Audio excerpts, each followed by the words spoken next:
morning, everyone. Thank you for allowing me this opportunity to share the story of Detroit Dirt.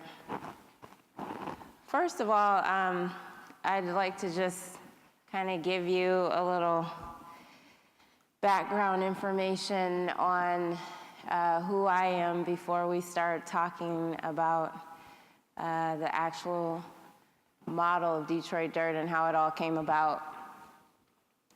But as you can see, those roots right there, it always reminds me of the foundation and the principles and the ground that we walk on, that we travel on, that our food comes from. So that's very symbolical to me, the Detroit Dirt logo. But it says zero waste from the ground up.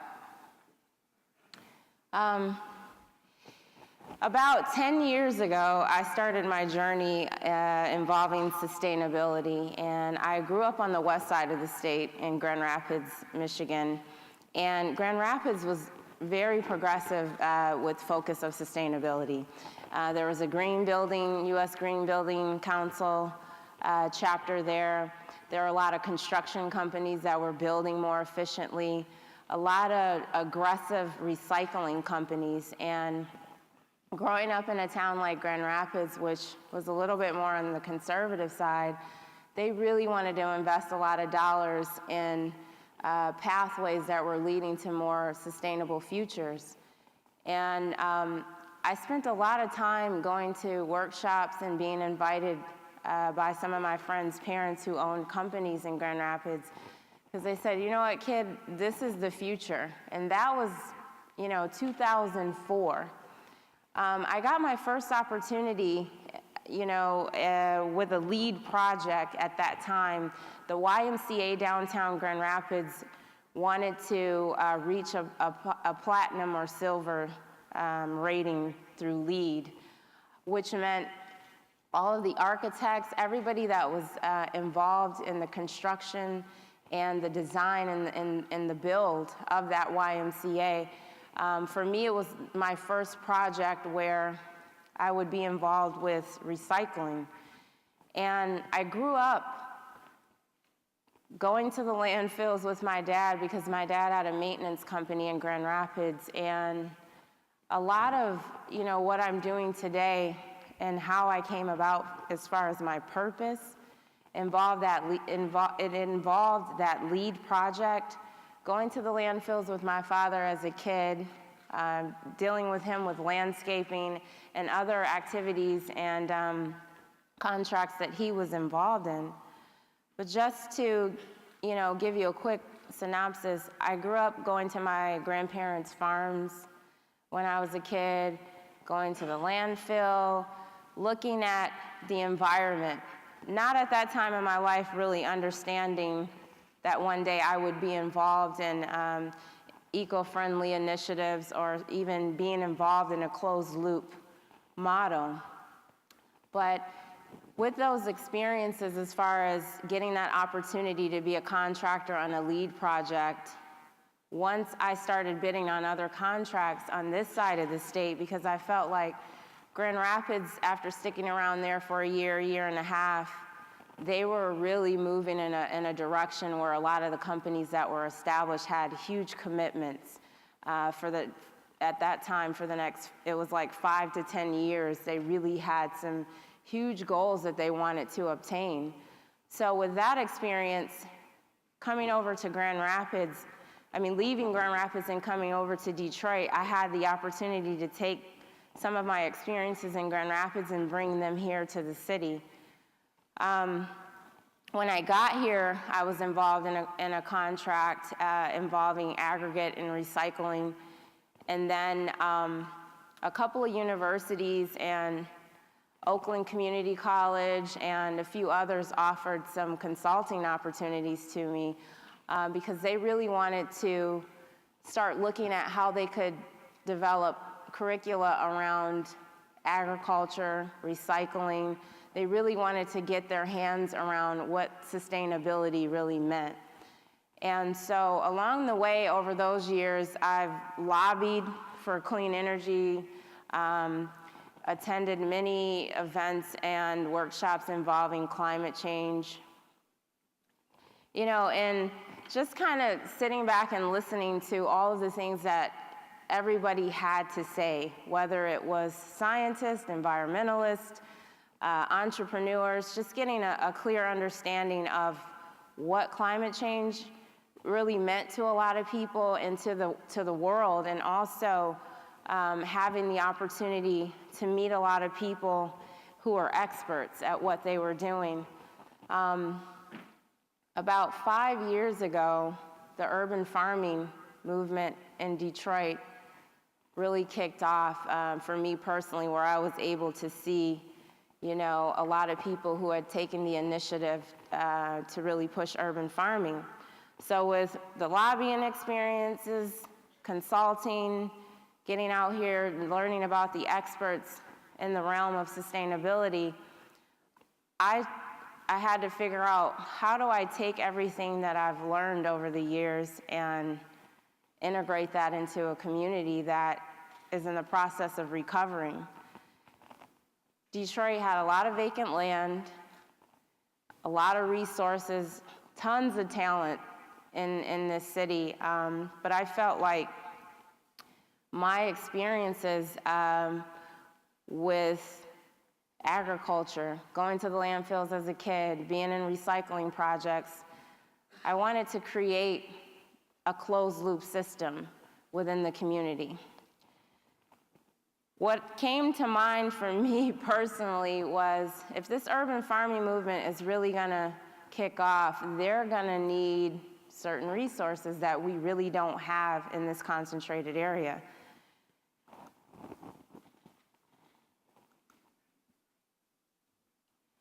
Basically, I started reading a lot, researching, and the automotive industry, they were pushing a zero waste landfill free policy. A lot of them wanted to figure out how could they reach these zero waste standards. Now, for me, I thought that was music to my ears, because the urban farming movement was kicking off. General Motors, Ford, Chrysler, other corporations in the community were pushing for zero waste.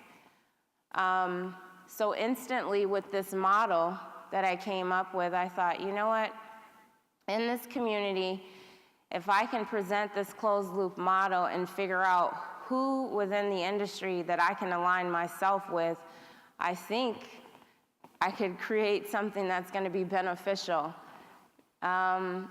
And of course, over the last 3-4 years, it hasn't been easy introducing this model. But basically, General Motors, I approached GM, I approached Ford, I approached everybody that I possibly could within the community. And General Motors, I was kind of asking them, you know, what are you doing with some of your materials that I could use? And at that time, the Detroit Zoological Society, they were one of my main targets as well, because they had herbivore manure. And I needed herbivore manure, I needed food waste in order to create this compost for this community. And then I was in the back of my mind thinking about soil contamination. And if residents, businesses, whomever wanted to grow, as well as urban farmers, I needed to be able to come up with the ingredients that they needed. So the community played a very key role for me as far as collaboration. And just to give you an example of what compost is for Detroit dirt, we get 15 to 20 yards of herbivore manure from the Detroit Zoological Society. So after talking to them over a course of a year and telling them that I wanted to create a product that we could distribute back into the community for the purpose of growing, for getting people to understand that they needed to grow their own food, and then we needed some type of soil variation that would be available to the community, the Detroit Zoological Society came on board. Then General Motors, they allowed us to run a pilot after about 2 or 3 years of pursuing them. And basically we would go to the docks of the Chevy Volt plant, the RenCen, the headquarters, and we would collect food waste and data. General Motors, Detroit Zoological Society, some local restaurants, coffee shops, and breweries finally started coming on board within 3 or 4 years of me pursuing this pathway. The down and dirty definition of compost for me, it's simple. It's getting everybody in the community, getting anyone who had the resources and have the resources today that could be of use to me to create a product that companies can use as well as individuals. Our vision for Detroit Dirt was, back in 2010, 2011, was to take the first 5 years and get as many corporations involved as possible. We wanted to be an engine for sustainability, for job creation, for education. And, for me, the youth is really important. It's almost like the path that we're creating today is what's going to be viable for the next generation. So within this closed loop system that we created, not only was the product good for the ecosystem, but it was also something where all of these corporations who normally don't come together were helping me by giving me resources within the waste stream. The root of the waste stream as a whole, not only did it include the community, but we were able to put a dollar value on that food waste. I, of course, wanted to, because I had a background in recycling a lot of different materials, with food waste being the focus, the root of it all was going into the corporations and showing them, let's look at your waste stream, let's put a value on it. If we're gonna run this pilot, let's take the next 6 months to a year and look at how much diversion, how much organic diversion, that we can actually obtain and then turn around and make a product with it. So the roots, to me, have something to do with how the company formed, also where all these materials going, and how I could show them not only are we going to distribute this back into the community, but we can actually recover the city of Detroit, this vacant land, this contaminated land. If people wanted to grow, everything from mixed vegetables or mixed salad mix or whatever it was that the urban farmers wanted to grow, we wanted to be a part of the root of that creation and innovation. Why we compost? It's very simple to me. We're all within this ecosystem. We have a lot of resources.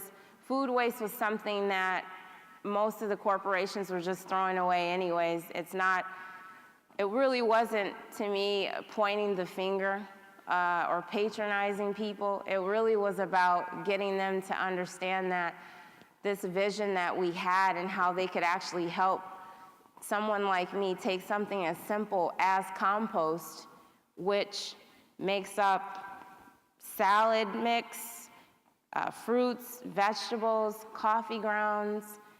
The breweries, the local breweries that were here, they had spent grain. So it was really bringing the definition to the forefront to a lot of the companies who started showing me interest. I wanted to show them what compost was and what it meant to me and how it affected our ecosystem. The benefits of compost for me is it's social, it's economical, and it's environmental. The social part of it is simple. We had a lot of people in the community that once they understood what it was, they wanted to be a part of the movement. The environmental aspect of it, obviously, if we're diverting tons, pounds, and just tons and tons, huge volumes of waste that normally would get landfilled or would be burned in the incinerator, if we could avoid that, we can go into these deep discussions on climate change and environmental topics, but it's really simple for me. It was just simply wanting to divert as much waste from the landfill and prove that this was something of value.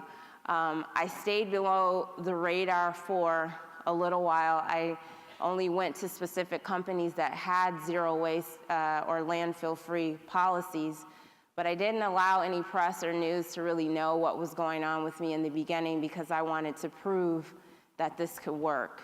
And so economically, we can talk about the research and development that can come from recycling materials and making products from them. We can talk about curricula for K through 12. I'm a fellow at MIT. We're right now looking at how the complexities of soils and bacteria, how they work together. So we already have figured out that we're going to be researching for the next 10 years on something as simple as composting, waste diversion, waste to energy, the technology that's going to come from this. There's anaerobic digestion in-vessel units that can actually, basically expedite the decomposition of these materials and extract methane or gas that can be captured to heat buildings or greenhouses to grow year-round with food. So there's so many unlimited and so many beneficial factors of why we compost, and but the three things that come to mind is the social, economical, and environmental impact. We can create jobs. Michigan is huge for agriculture. We need to get back to thinking about how we can diversify and actually how we can explore, and bringing our state back to the forefront with agriculture. So I can go on and on and on about benefits, but the bottom line is it was proving this model, this closed loop system, being able to recycle materials, redistribute them back into the community, and help to rebuild the economy locally. The cost-effective, earth-protective, I love that philosophy.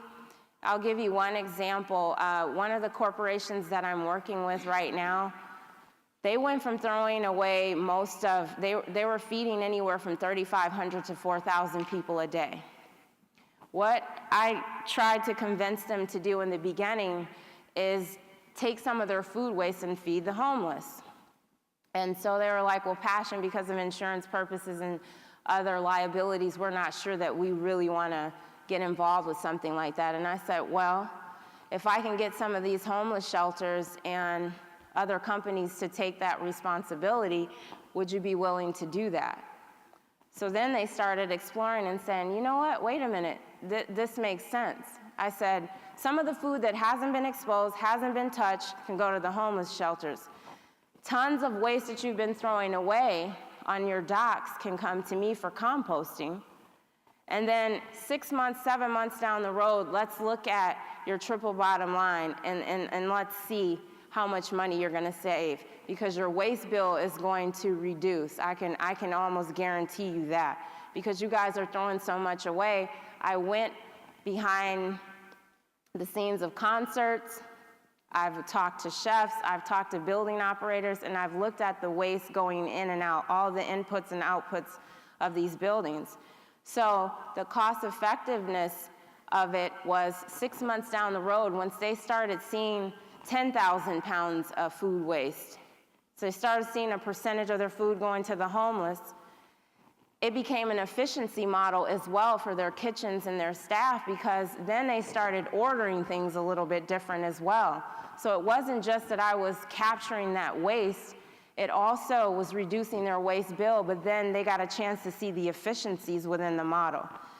And then Earth Protective, why would we be sending it to the landfill now if we know the benefit factors of why and the purpose of why we're doing this? So at the same time as saving a company or corporation, money on something where they were wasting or spending dollars they didn't have to spend, we're also helping the environment.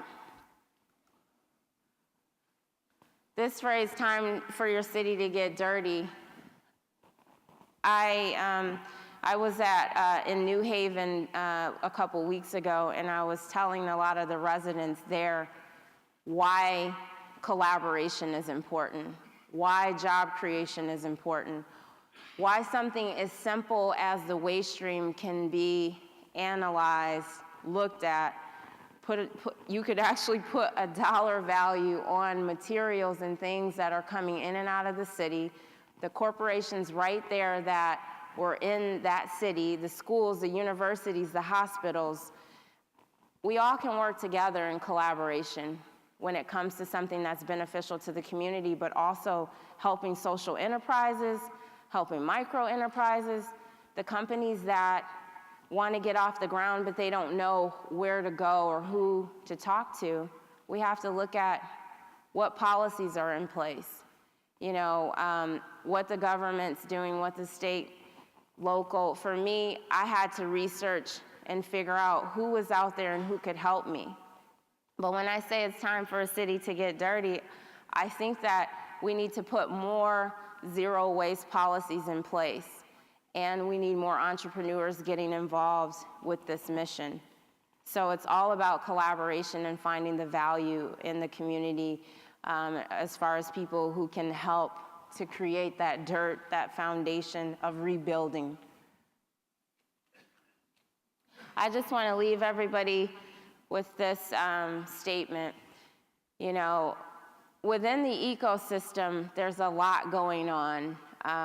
You know, I've been to various conferences and workshops and been able to sit at the table with a lot of different corporations, schools, and universities. And, you know, my objective and my purpose, my focus is getting people to understand that we're all in this ecosystem together, that impoverished communities, you know, wealthy people, impoverished people, middle class, all over this world, we're all involved in the same ecosystem. So gas emissions and pollution, they don't just, it's not just hoovering over an impoverished community. You know, it's everywhere. Pollution's everywhere. The soil and the water is so significant. I mean, that's where we get our food from. You know, we drink water. Those are key factors within this ecosystem. But at the end of the day, all of the opportunities that come with research and development, education, and job creation from those two things within the ecosystem affects all of us. So just some words of inspiration, you know, we need to really look at the next generation. We got to look at the technology that we can actually create today and start doing the research and development around something as simple as the waste stream so we can create paths for the next generation. They're going to be the ones who are going to be leading and running these corporations, and, you know, we're passing the torch to them. Right now, I get calls from teachers. I was in a Ford commercial. We got 1 million hits within 5 days, 5 or 6 days. Most of, I'd say half of the phone calls and emails that I got were scientists, environmentalists, and teachers, K through 12, who are talking about the future, that they've shown their students the video and the impact that it had on their lives. So that just showed me that I have a responsibility and a platform to get out here and really show people what this waste stream is and how we can create from it, because it's about the next generation. But I just want to say thank you for your time and allowing me to give a quick overview of Detroit Dirt and the impact that it's had in Detroit. Thank you. Thanks so much.